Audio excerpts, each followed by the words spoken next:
If you made it through part 1, bravo! That was the toughest part, building the solid, heavy-duty body of your cardboard furniture. Now, it's time to have some fun. In this second part, we are finishing the structure, decorating it, and giving it its final look. So let's celebrate the progress we made and get creative with all the details that will make your piece truly special. Towards the end of part 1, I showed you how we attached the shelves and supporting walls to the front face of a furniture using a mix of epoxy glue, masking tape, water-activated tape, round board tape, and duct tape. Because we wanted this piece to stand the test of time, I also shared my personal favorite method for reinforcing all the weight-bearing parts with a staple gun. By stapling up and down and also sideways, we gave the whole structure maximum strength. We also made a back cover for the shelves, which we taped and stapled to the shelves themselves before moving on to the drawers. That's where we left off. For this next step, you will need a carton stapler. You can find one at a good price on eBay or Amazon, and I have left a link in the description. This tool is very useful if you want to keep making cardboard furniture, because it's the only hand tool I know that can go through 3 layers of double corrugated cardboard and stitch them together. And that's exactly what we are going to do today. The good news, this part is less intense than what we've already done. I accidentally erased the footage where I showed how to join the front and the back of the furniture, so I'll explain it to you here. You start by cutting a board of cardboard that is almost as long and as wide as your assembled furniture. Remove the equivalent of the thickness of the cardboard walls from your measurement so the board can be inserted inside the furniture at the very bottom. Once it's in place, you staple it from the inside using the openings of the drawer compartments to reach the edges. It can feel a little awkward, but it's definitely possible with some patience. If this step feels too physical or complicated, there is another way to do it. First, staple one side of the bottom board to the bottom of the front face of your furniture. Then turn the front face down on the floor and apply strong glue to the rest of the board that you haven't stapled yet. Now, bring the front face back up and align it with the back face. The glue will help hold the two faces together. To make sure the cardboard doesn't lift while the glue dries, place some weight on the board and slide them in through the drawer opening. When the glue is dry, turn the furniture face down again and use your staple gun to staple the board from the outside. Add a strip of duct tape where the two faces meet at the bottom to make it smooth. Also, put some duct tape on the sides where the two shelves of the furniture meet so they are pre-attached before the next step. Now, cut 2 boards of cardboard, each as long as the height and width of your furniture plus 1/3 of its bottom. That extra third will wrap underneath and create the foot of your furniture. In my case, I made the mistake of doing this step after covering my furniture with construction paper, so you will see mine already covered in the video. I want you to avoid that. Yours should not be covered yet. Follow the steps on the screen and attach the long board to the side of your furniture with a carton stapler.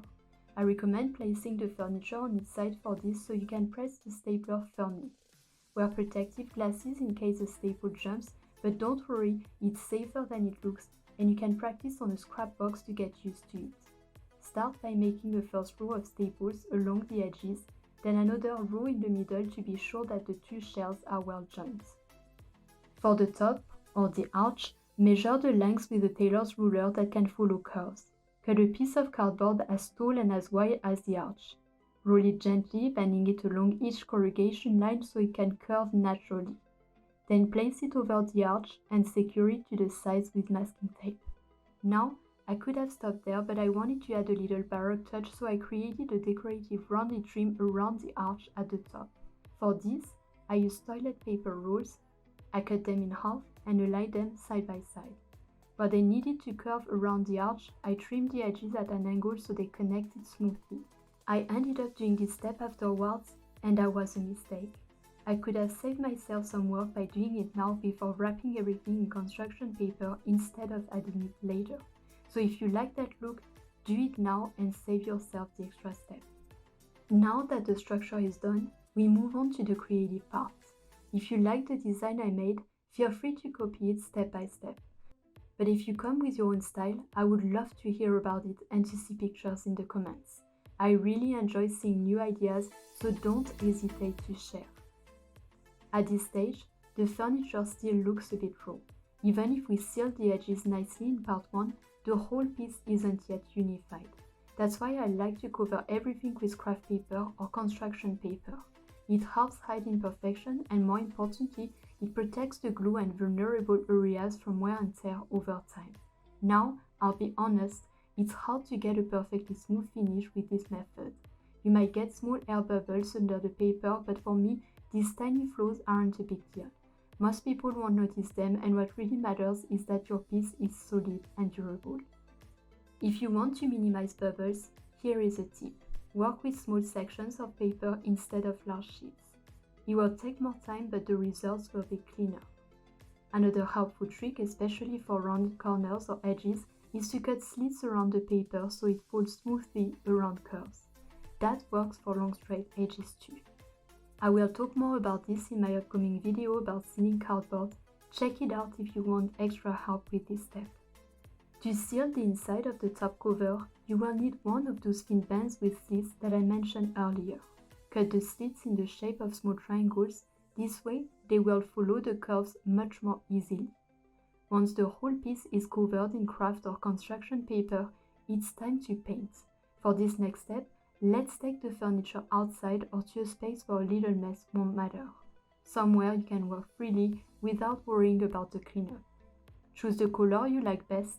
Personally, I went with white because it feels light and opens up the space visually, but you can go wild, make it match your vibe.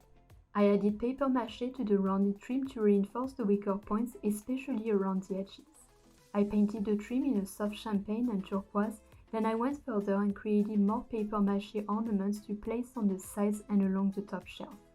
To make those, I rolled small balls of paper mache, flattened them up with a rounded object, then cut the edges straight with a skirting knife.